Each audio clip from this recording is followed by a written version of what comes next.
Okay, is everybody ready to build this again? If you want to watch, you can. If you want to follow along with me, you can. But what you do have to do if you try to follow along, it's hard because when you look down, I might be doing something, and then you look back up, so oh my God, how did he do that? So just have me stop and I'll redo it or explain to you again if that makes sense. How did you get to that where you're at? I created a new file. All I did was open Illustrator and then selected File, New.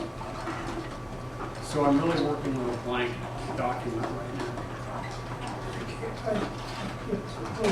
Do you find Illustrator? No? Okay, then depending on how your computer's set up, you at least go into the hard drive by double clicking on that. You should see a folder titled Applications. And then scroll down until you see Adobe Illustrator. And then double click and inside it on the icon. And that will launch it. When you're working at home, whether on a PC or the Mac, you can have ways of setting up aliases so you can quick start them. You don't have to go through all the tabbing to do that sort of thing. Because when you open Illustrator by itself, without any document, it looks like this. Or it should look with the workspace. And go back to the panel workspace or basic, it looks like this. Remember, the Illustrator is open, but I don't have a document open. So since we're starting this particular exercise, we're creating a document from scratch, we just need a blank sheet of paper. I'm not opening a start file or an end file or anything because you really don't need anything for this one. In most other instances, just about every other case, when we're doing these exercises, they do have a start file for you where they give you elements like they did in the last exercise, and you're supposed to do something with them. You know, it illustrates a different part of the program when you do that. So I'll select File, New, or you can always use the key command. That's Apple New or Command New, whichever you want to call it, or N for New. And it brings up this dialog box, and we can name it Creating Shapes.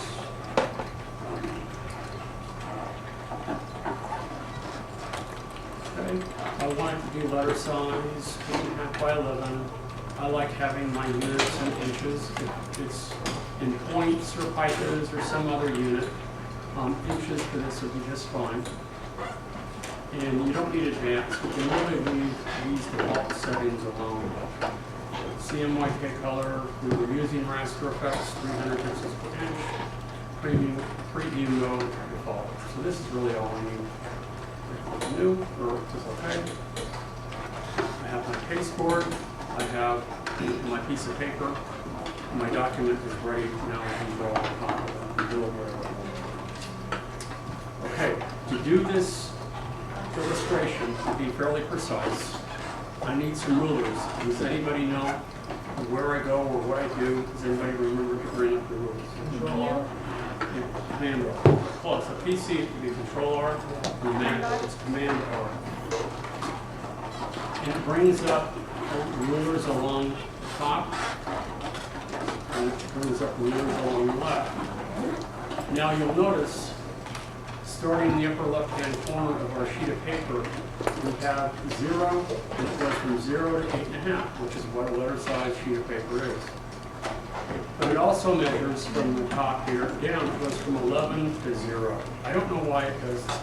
It's always been the reverse of the way Photoshop works. I prefer to have both in my upper left-hand corner, 0, 0. Remember how I switched that? I move the mouse in the upper left-hand corner. Everybody see where I'm pointing? Right here. It's in a little box, a little square to the left of this ruler and to the top of this one. Let me move this over so you can see. Right here. See that? Where my arrow is? And then I click and I drag, and when I drag, I bring out these crosshairs. Wherever I release the mouse will be where 0, 0 is with my ruler. So So if I move it to the upper left-hand corner, just watch my rulers. And notice to the left, at the top, it's presently 11, isn't it? 11 inches. All right, as soon as I release, notice how it changes to 0 and 0. You can put the center of your rulers wherever you like, and sometimes it's nice to have it in the middle of your page, especially if you're measuring to the left of center and to the right of center, and you want to measure an inch on either side. It's easier to do because you'll notice on the other side of the 0, it measures inches as well. It measures on both.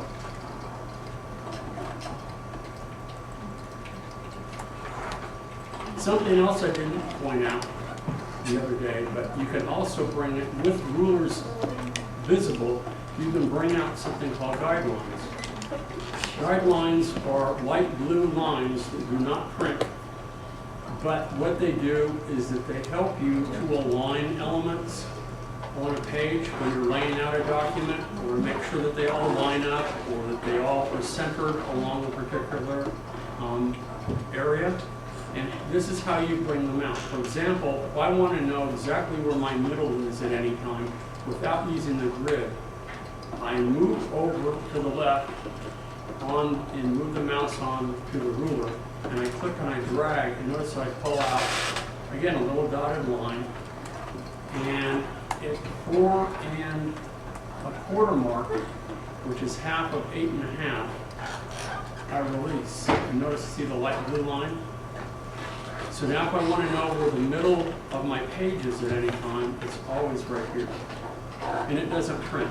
And we can hide these, we can delete them, we can move them. By default, they're locked once you create them. To bring out a horizontal one, maybe I want to know where the middle edge of my page is down here. I click on the top ruler and drag, and I'm going to go to the 5 1/2 inch mark, since half of 11 is 5 1/2. And I release. So this is the exact center of my page. You found that center based on the top? Based on the ruler at the top, because I know that this is 8 1/2 inches, so half of 8 1/2 is 4 1/4. Likewise, half of 11 is 5 1/2. So it's a little bit of mental math that you have to do, depending on how big your document is. Yes? If you move the ruler now, you know, where the 0, 0 is, will it change those Yeah, lines? it will. It will. If I click here now, watch. What if I want 0, 0 to be the absolute center of my page? So I can easily, measure 1 inch above and 1 inch below center, or 1 inch to the left, or 1 inch to the right of center. So if I click and I drag and I move it over here on top of the crosshair, then I release. Notice where 0, 0 is. You see how you can measure in inch increments above, below, left, or right. So if you're designing something that's symmetrical, and I want, okay, I'm going to place an element that's 2 inches to the left and 2 inches to the right, it's much easier to do than to say, okay, I want it 2 inches, and then, okay, my center is 4 1/2, and then I need another 4 1/4, and then I need another 2 inches over here. It makes it much easier to measure.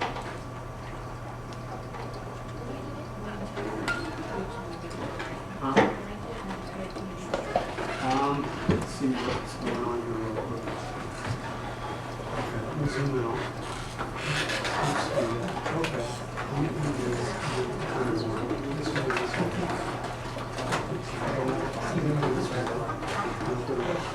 Okay. So something happened, maybe we released a little bit, or so now if you want yeah.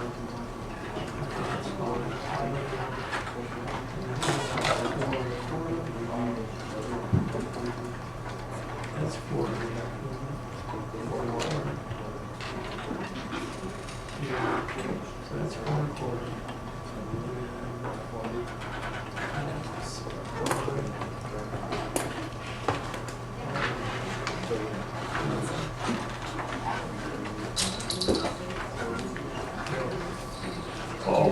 If you're wondering with your rulers, depending on how much you zoomed in or zoomed out, the number of units between each inch will change. So I'm looking at mine right now at 100%, and it looks about, each increment of 1 inch looks about on the screen the size of an inch. But when I zoom way in, watch what happens. If I zoom way into the center, whoops. Now notice, from here to here is now 1/8 of an inch. So you can measure very precisely. The more you zoom in, the finer the increments you have available to you to measure. I did this on top or not in inch increments, but. Oh, you change that at any time? It might be in pixels, it might be in something else. So at any time, if you want to change the unit of measurement, you've already started the document, go to Illustrator, the Illustrator menu, select Preferences, and there are any number of preferences we can change on the fly over here. I want units and display. If I select units and display, you'll notice that the general measurements are in inches on mine, the stroke is in points, type is in points. I would always leave the stroke and type in points. The general measurements can change from points to picas to millimeters, centimeters, or pixels, depending on what it is you're making. Okay. If I was designing for the web, I would measure in pixels.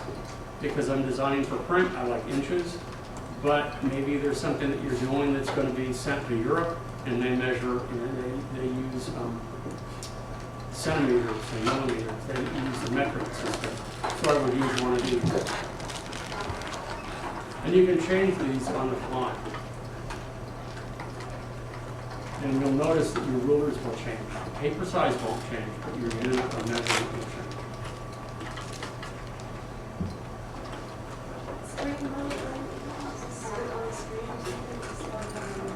At the bottom, if you have a different screen mode, it's okay. I have standard. If you have full screen mode, it might look like that. If I click at the bottom, I say full screen mode, it even looks a little bit more different. I just use standard. And then what you can also do is that I can take in the lower right-hand corner and I can resize this if I want, and I still see the background. When you have multiple documents open, you'll probably want to have standard screen mode, especially when you want to bring elements from one document to another. You need to see both. The other modes only allow you to focus on that one document at any given time. So by clicking and dragging in standard mode in this lower right-hand corner, I can resize it and make it fit the way I like.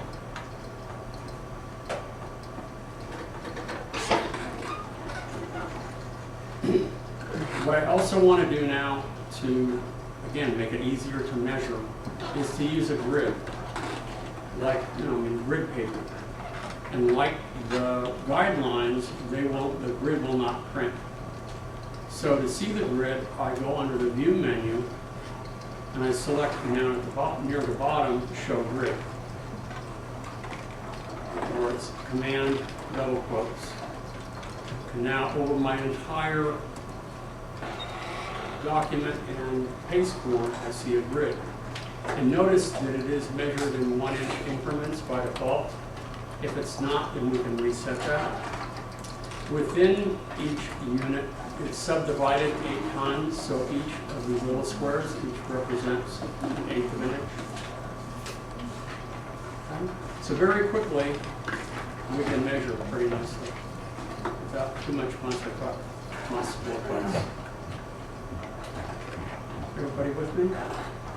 The other thing that I like to have visible that isn't at the moment is, I'm going to go to Window, so bring up another palette over to the right, and what I want is, let me see, the Transform window.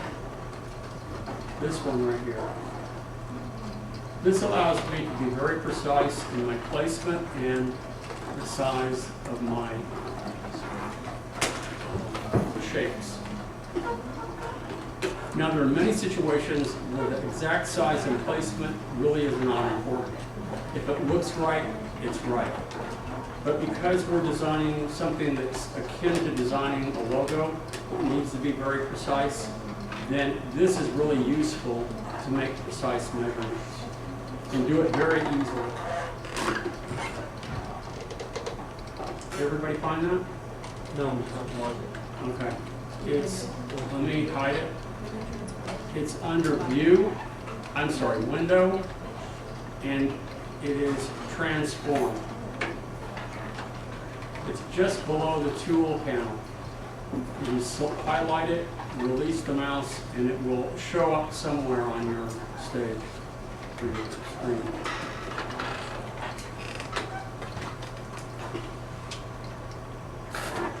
Okay?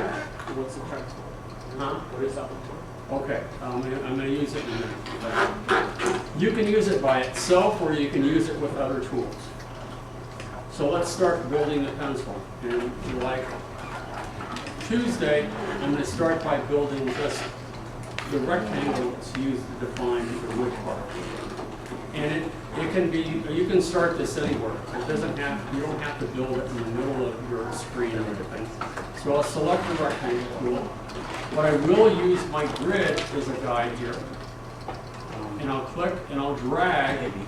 So it tells us that it wants it 3/4 of an inch wide by 1 inch deep. And that looks pretty darn close. And I'll release the mouse. With the box selected, notice that when I look at the Transform panel, that it is close to 3/4 of an inch, but not quite. Because the measurements that this take are to the 10,000ths of an inch. That's how precise you can be. That is very, very precise.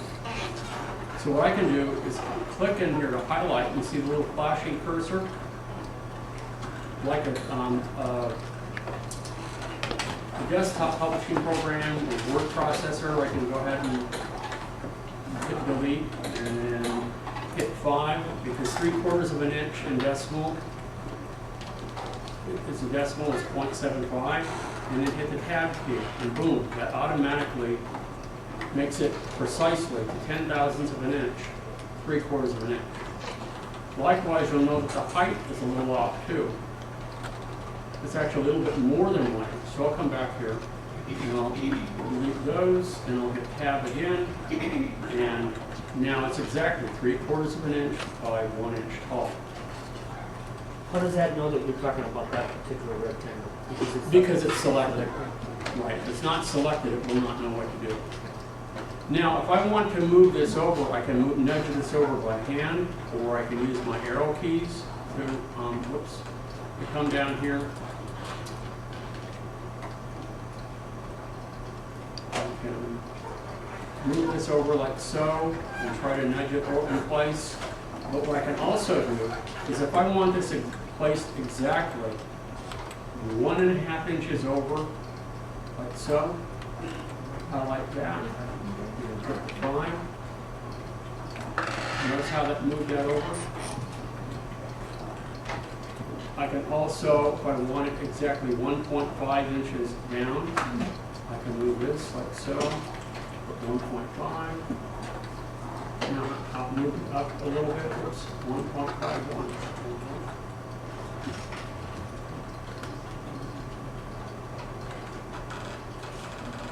So it's precisely placed within the rectangle, or within my grid. You don't have to use that. It's just that it depends. If you want to precisely place things, you can use this X and Y to move things around on your stage. And on another exercise, we will use that more. Yeah. Is Y 1.52? Huh? Y is 1.52? It depends where your rulers are. This is relative to how your rulers are set up here. Meaning the 1.5 and 1.5 on your page could be different because this is relative to the middle of my page where I have 0, 0 set up. If I want this to be in the middle of my page, watch. Put in 0, 0, and there it is, exactly where my crosshairs are, where I set up 0, 0. That's what it's relative to.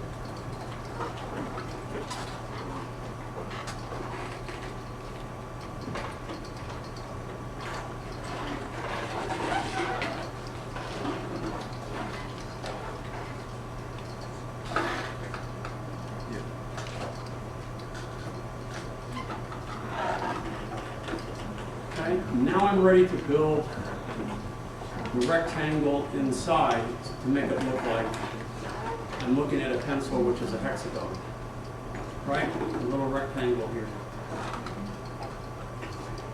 To assist me so that I can place my rectangle precisely, I probably want something called Smart Guides on. And if they're not, you go under View, and you'll select down here Smart Guides and see how mine is checked. And what Smart Guides is, when I zoom in here, you'll notice that when I roll over the edge, it tells me that that is the edge. When I roll over the center, it tells me that's the center. It gives me some important information about that shape without having to select it, which is pretty nice. So for example, if I did not have these guidelines, so I'll go to View, you don't have to do this. I'm going to go to Guides and I'm going to select Hide Guides. So they're still there, they're just hidden. Notice that when I move over the shape, it tells me where the center is. It says this is the center. It knows where it is without having to select the shape. So I'm going to create another rectangle that is concentric, meaning that they share the same center. But I want the top to touch the top of this rectangle and the bottom to touch this, but I want it to be slightly inside just a little bit. And normally when you make shapes, when you click and you drag diagonally, notice wherever you click is where the shape starts, and wherever it ends, wherever you drag is where it ends, right? Well, that's still true. I can click and drag from the left to the right to the left, from top to bottom, from bottom to top. It really doesn't matter, whatever you feel comfortable with. If you want to build the shape from the middle out, which is what I want to do, then we hold down the Option key, or Alt key, depending on which you want to call it. And watch, when I move over the center of my rectangle, because I want them to share the same center, that's where I know to start. So by having Smart Guides on, it shows me where the center of the square is, the rectangle, without selecting it. To make my rectangle from the center outward, I hold down the Option key, and then I click on Drag. And notice that when the rectangle hits the edge of the other one, the edge of the other one is highlighted in a light blue, and it tells me that that's where I need to stop. I don't need to measure. Now I can release the mouse, and when I look at it, you'll see I'm not that concerned about the width, but look at the height. It is exactly 1 inch. That's because Smart Guides told me where to stop. Want me to do that again? Or is everybody? Do it again? Yeah. Okay, everybody who knows where the Smart Guides is, make sure that Smart Guides is checked. Move over to the middle of your rectangle, and it will, when it is over the middle, in light blue, it will say center. Right. Leave your mouse there, then hold down the Option key on your keyboard and make sure that the rectangle tool is selected. Now click and drag, and notice how it makes the rectangle from the center out. Now I pull it down, and when I pull it to the edge, notice how the edge of that rectangle, that larger rectangle, is highlighted in blue. That tells me where to stop. I'm guessing at the width. I'm saying it looks right. But I want to make sure the top and the bottom match the other rectangle first. The Option key is the same as the Command key, which is the Option key. No, Option key is to the left of the Command key. Oh, Control. Option and Alt are the same. At the bottom of your keyboard, on the bottom left, you have the Control key, the Option or Alt key, and then the Command key, and in the middle is your space bar.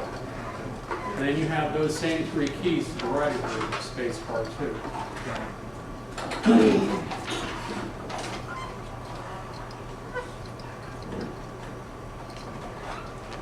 So, when you get the hang of it, in a very short time, you can make some really precise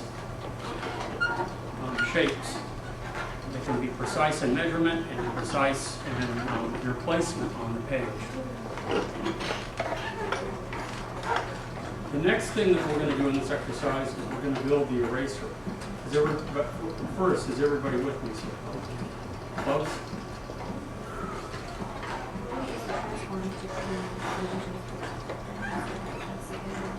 Don't need to. No. You could. The width, they just say, does it look right? No, does it look about right? A little bit wider in the center. So you're not checking to make sure The only thing I'm concerned about is that it matches the top, matches the top of the other one, the bottom matches the bottom of the other one. The width is arbitrary. It's what looks right. Then, okay, now that you remember, you know how what's the option? Okay. No. We always do it. Oh.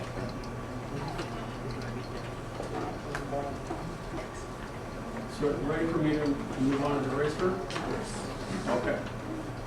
So to make the eraser, we're going to use the rounded rectangle tool, which is hidden underneath this set of tools here. And if you want to use the tear off so that these are over here and you can see them all, we can. I want this one right here.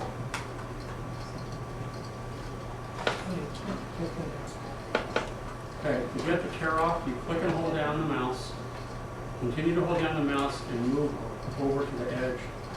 And when tear off is highlighted, then release the mouse and you can move this.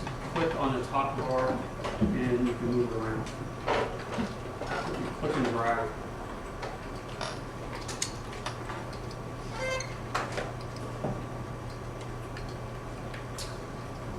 Okay, now we're going to make a shape a little bit differently. Instead of, yeah. Is there any way to scroll through that tool? Like, I know like in other programs where you just like hold shift, you hit the shortcut key, and you go through the same tool, but all the tools underneath. Like you go from the rectangle to the rounded rectangle. Great question. You know, I don't know what the keystroke is, if there is one for the rectangle tool. Because normally when you do roll over these, like this for the ellipse tool, notice that in brackets is L. That would be the keystroke you would hit to bring the ellipse up. For the rectangle, it's M. But notice for the rounded rectangle tool, there is no keystroke equivalent. My guess is that you can make a custom one if you use it frequently. If you don't, then you do have to go through those steps.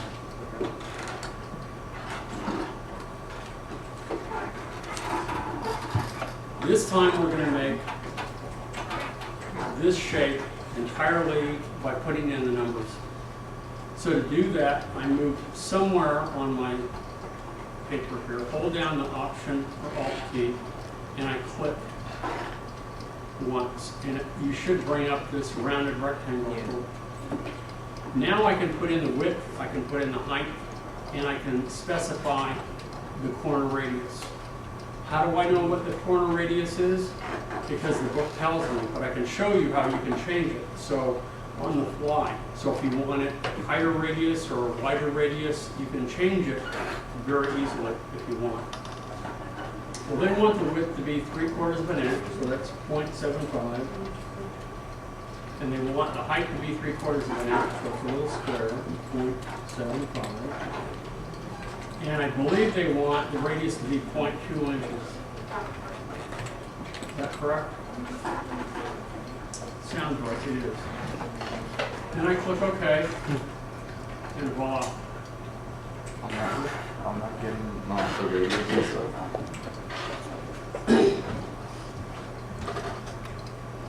It doesn't say radius. Okay, but that's because you have this one. You want this tool right there. Which tool is that? Now when you option click, just option click. There you go. Now you have it. Question? Anybody else have one? I don't put that corner radius either. Yeah, that's right. Yeah, that's right. And then tool.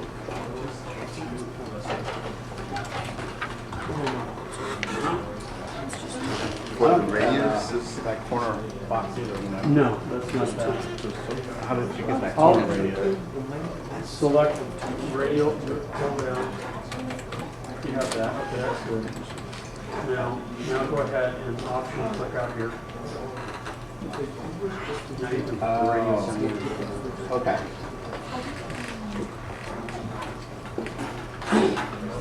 Change the grid anymore. Now to change the, if I want to create this shape by using the mouse, so if I click over here and I decide, you know what, I'm not sure that the radius is the way I want it, before I release the mouse, I can use the up and down arrows on my keyboard, and as I do that, notice that the radius gets greater. When I hit the down key, notice that it gets narrower. So you can change this. If that looks right, it's right. They're telling us to use a radius of 0.2 inches, but you can change it to whatever you want, you know, and then you're making your own just by clicking and dragging and then hitting the up and down arrows. And then when you're done, we can always go back to the transform toolbox and make it a specific width or height if that's important to you, or if it just needs to be, you know, optically look about a certain size, then that's what we need to do, and that's it. Now I use the selection tool to move this in place. And I use my arrow keys to nudge it up and down, and it looks pretty good.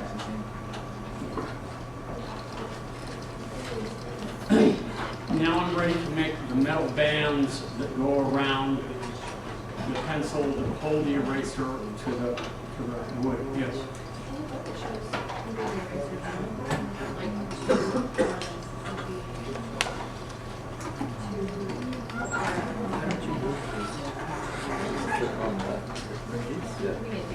Oh, I suppose you could. You know, they change it from time to time. Yeah, I can move it down like so if you want.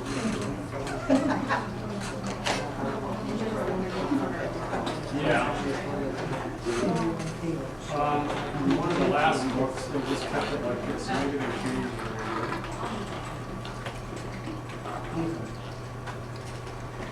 But now I want to make the metal bands around here.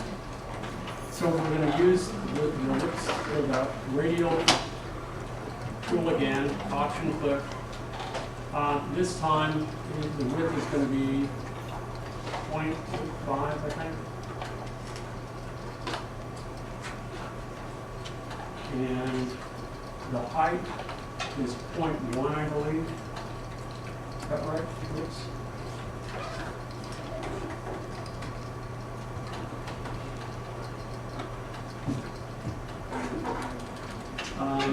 We went through this, so 0.85, 0.1, and 0.05.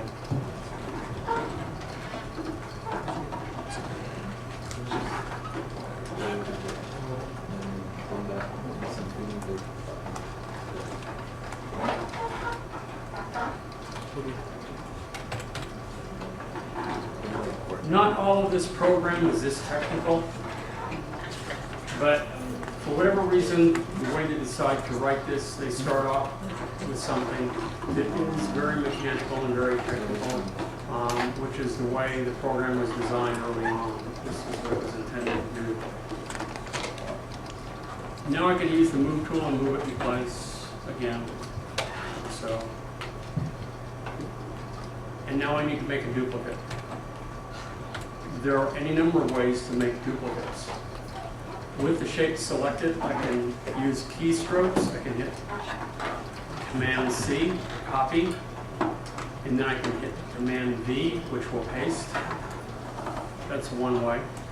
I can use the same features up here, go to Edit, copy, and then select Paste after it's on the clipboard. Again, Command C, Command V. The easiest way to do it is to use key commands. To just click and drag and move it. To make a copy of any object on the fly, make sure the shape is selected, or actually you don't need to make sure it's selected. Hold down the Option key, and then click and drag And then as you drag, if you want to constrain the movement, because notice that I can move it to the left or right. If I want it directly above this, as I move it, I also hold down the shift key. And now notice you'll feel it lock in place. You really have to move your mouse a lot in order for it to move in one way or another. And then I move it in place and release the mouse before I let go of the other keys, the Option and the Shift key. And then you can use your arrow keys to nudge it up or nudge it down. Yes? Say again. Hold down the Option / Alt key, and then click and drag on the shape. Then release the mouse before you release the Option key, and it will make a duplicate. If you want to constrain the movement to vertical, horizontal, or diagonal as you're moving it, also hold down the Shift key, and that will constrain the movement. So it will be exactly on top, or below, or to the left, or to the right. It's very nice. What keys release after you duplicate it? You release the mouse first, and then you can release the other keys. If you release the other keys before the mouse, it will just move it. It won't duplicate it.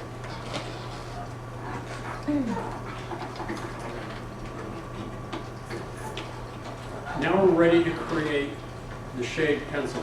Go ahead. It also moves it diagonally. Yeah, if I want to make a copy of this that's absolutely horizontal, again, when I hold down the Option key and I click and I drag and then I hold down the Shift key, notice that it locks it in, so it just slides it. It's like it's on rails. Or if I move it, notice that you see the port with the smart guides, that the 45-degree angle is also established. So those are the three angles for the three movements that you can constrain: vertical, horizontal, or 45-degree diagonal.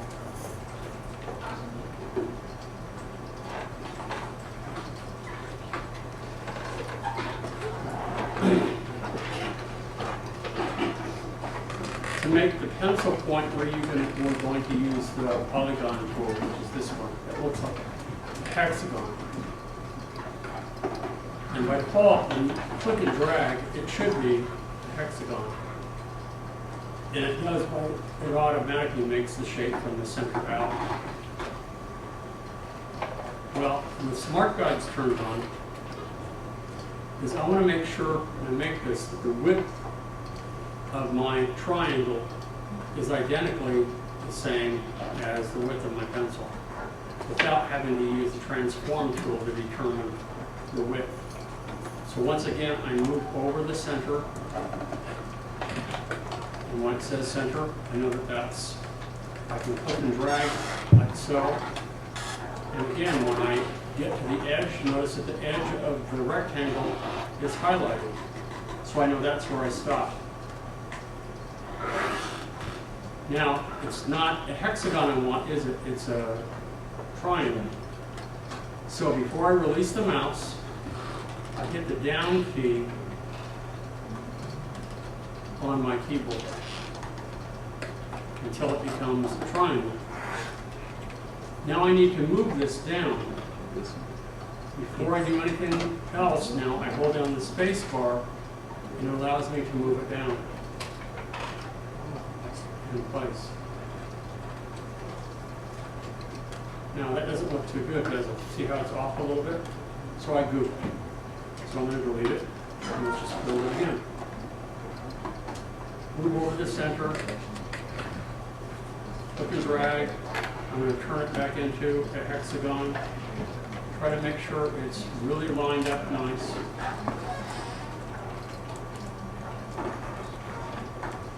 Do my best on these.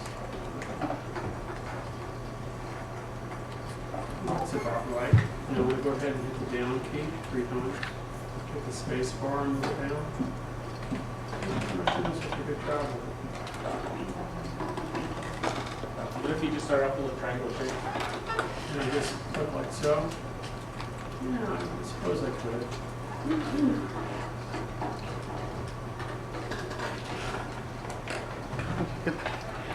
Let's get the triangle.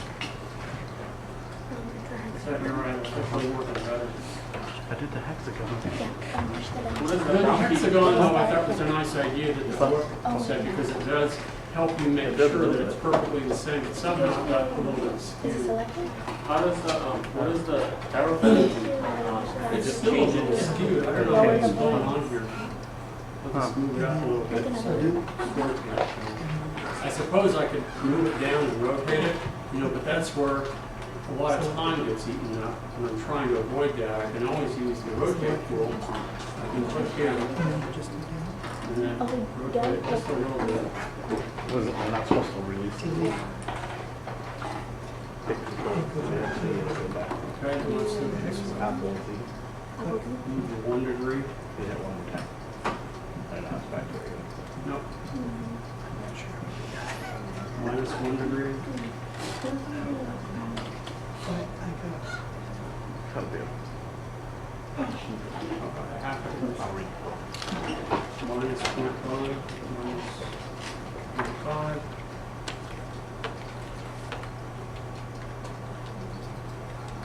Looks right. No, I have to. I'm not supposed to release it. Okay, wait. What is the arrow to the arrow? I will release when the- you have the hexagon. It starts moving the sides for it, Yeah, change the number of sides. so that if you put the arrow key, it also accents. So we just rotate it? Right, so if I click like so, if I hit the up arrow, all the way until it's a circle. Getting the down key, getting that. This can also be a tool, oh no, it's on another program, never mind. So the next step is to make the little lead part. The lead, again, is a triangle. It has the same angles as this triangle. So, since that's the case, let's use this triangle to base our new triangle. As a base for our new triangle. So to do that, what I want to do is make sure that this one is selected, this triangle. I'm going to select the scale tool. And this is a two-step process. If I were to click here now, it would scale from the center, and it determines this where this dot is, where this crosshair, where the center is. I want it to scale from this point down here.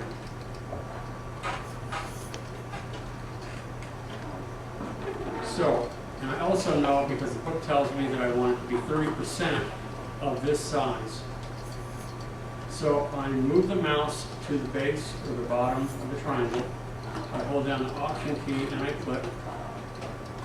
And notice that that crosshair has changed and it gives me a dialog box. So now I can put in here a specific uniform scale or a non-uniform scale. So it's like 30, and I'll deselect and select preview, and you can see it's going to make a smaller version here. If I click OK, all it does is it takes that shape that I selected and it reduces it from that point. I don't want to do that. I want to make a copy of it. So I'm using the other shape, the original shape, for reference. And now when I click copy, I have my duplicate, and notice that they align with one another perfectly without having to nudge them around and tinker with it. I mean, you can zoom in on this and look at how perfectly they're aligned. I mean, I'm zoomed in 1,600%. So I could enlarge this considerably and it would still come out perfect.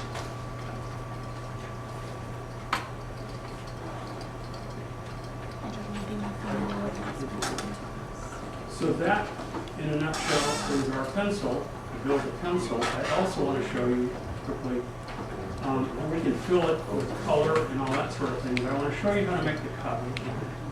And I'm going to show you how to make the cup a little differently than the way they show you to make the cup.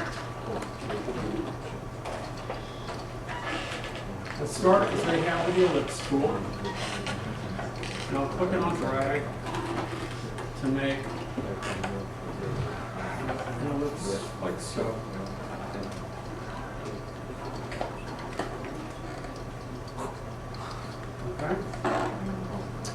I'm going to make a copy of it. So the quick way of making a copy of it is to hold down the Option key and click and drag. And make sure it's perfectly aligned underneath. I also hold down the Shift key and move it in place. Now, because I understand a little bit about perspective, I know that the ellipse at the base of my cup should be a little wider than the one at the top. So I'll use the free transform tool, which is this one, and I'll go ahead and I'll make it a little wider. Not much, just a little bit.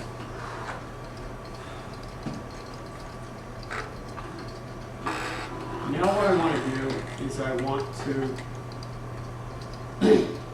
make the sides, or the side of my top donor. With Smart Guides turned on, I'm going to select the rectangle tool. And if I move over the corner, you can tell that it tells me that it's at the edge of the ellipse. And I can click and drag and move it down here until this bottom one highlights, and I can release that. So I know that the width of the ellipse and the width of the rectangle are identical. You start off one where you got the ellipse from? Say again? You start off from where you got the ellipse from? Yes.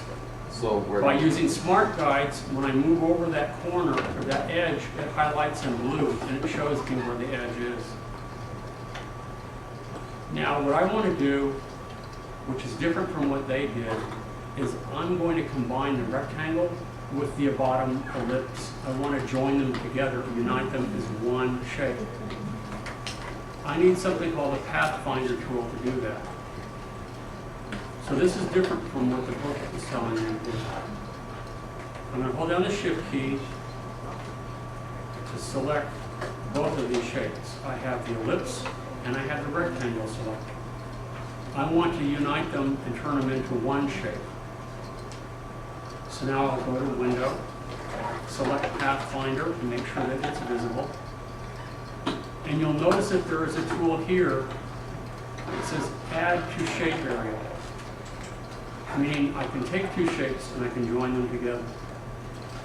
I click here and voila, it combines them together. Now I select Expand and now it is a perfectly the right width, and it has the ellipse. The only thing left I need to do is I need to bring that circle or that ellipse in front.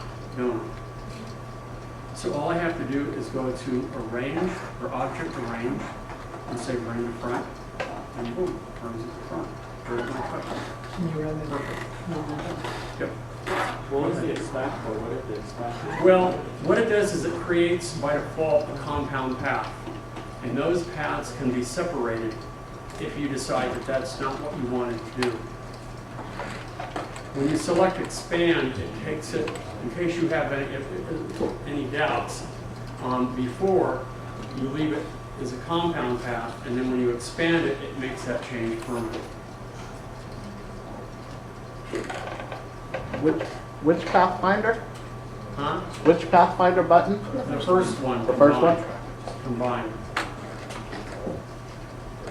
So, let's do that again. Again, this is just my way of working. I think it's a little bit better, more efficient than theirs. And why they don't introduce the Pathfinder tool sooner in the exercises, I don't even know if they talk about it. Maybe once somewhere in the book. But it's a very powerful tool. In this semester, I was not able to do it during the summer, but this semester we will watch some videos on it and see a detailed illustration of where he uses that. And you can work with some very basic shapes and create some very complex interactions and shapes between one another by using these series of tools. It's going to be really, really nice, very powerful. So again, I start with my ellipses. I suppose I could start with my rectangle tool. Let's do that. You want me to do it differently or do it the same? Because usually there's a bunch of different ways you can do it. So I'm going to go ahead and make my ellipse. I want to make it in the center. And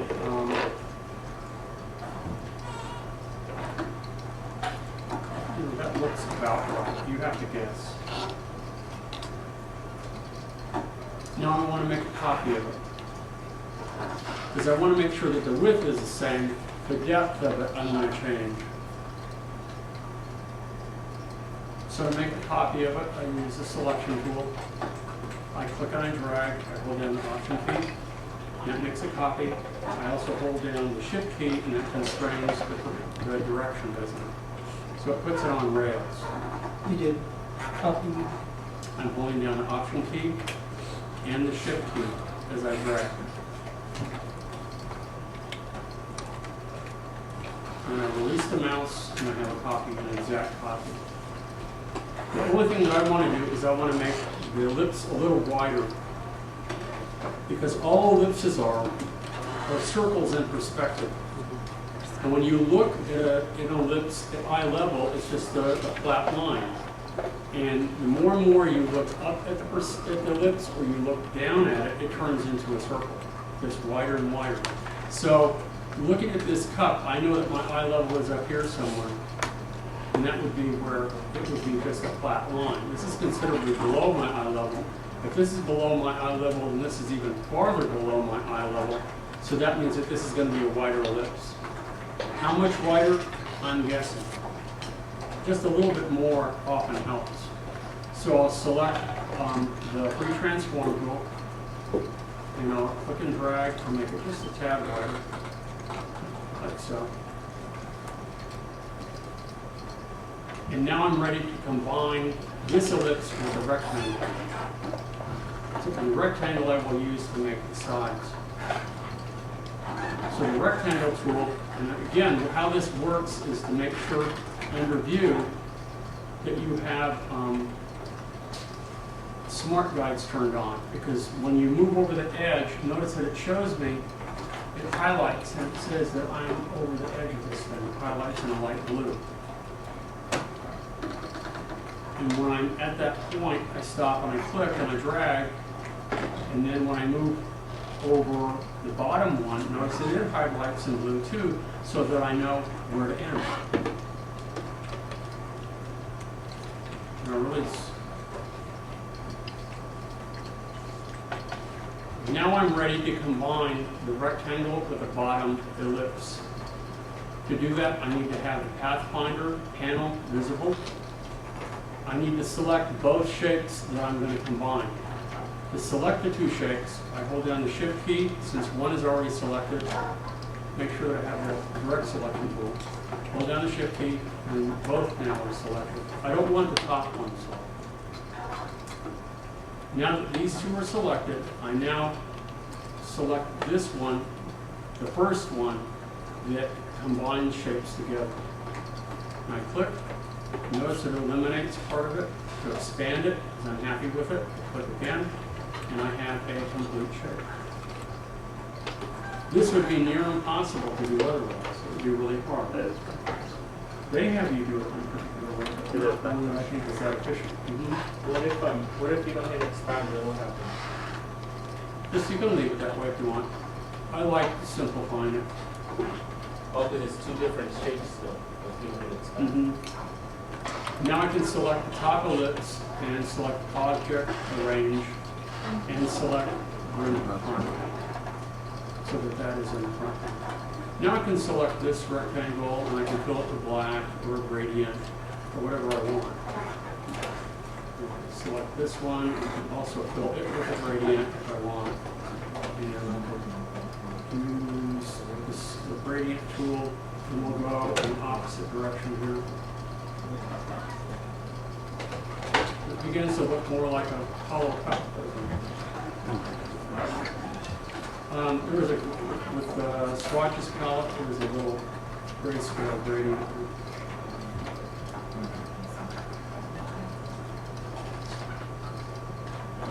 Don't worry about it. I'm just showing you kind of, I think I was being smart. I don't think such a smart thing to do. Just fill it with black. Select the shape like they have you do in the exercise, and just fill it. So it looks like a flat two-dimensional.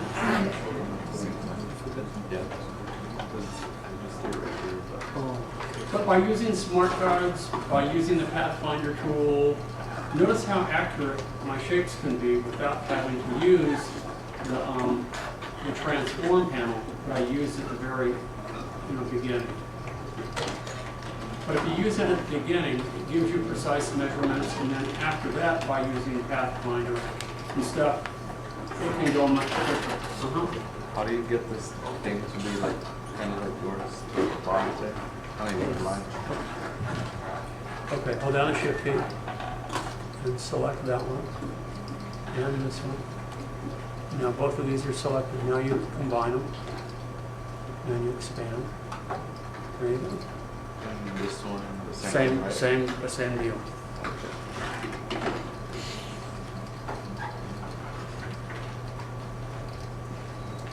So the last step now with all of this is to shade it or to color it in some way.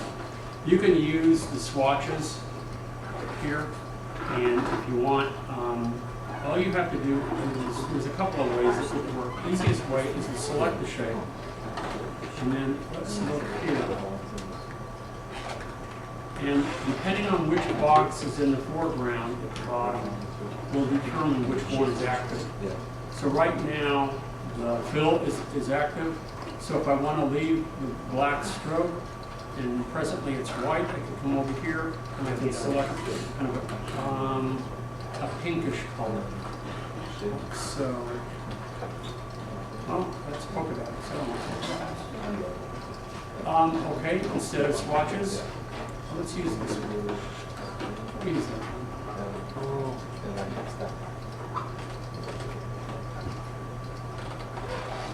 Make it an eraser color.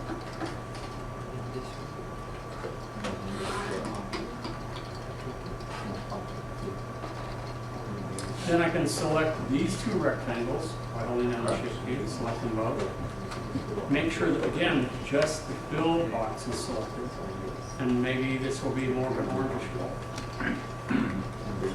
And I can select the bottom triangle and make that black. And before you know it, you've colored it in. And they're pretty nice.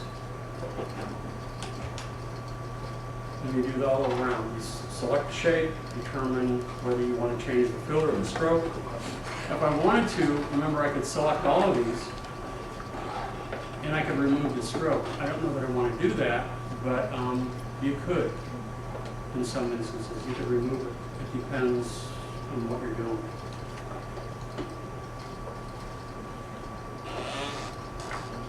But in a relatively short amount of time, you can build something that's very accurate and very precise, and that can now be duplicated as many times as you want, and used for different purposes. So again, if I'm happy with the pencil, I can select it all. It's comprised of multiple parts. Anybody remember the key command to group them? Command G for group.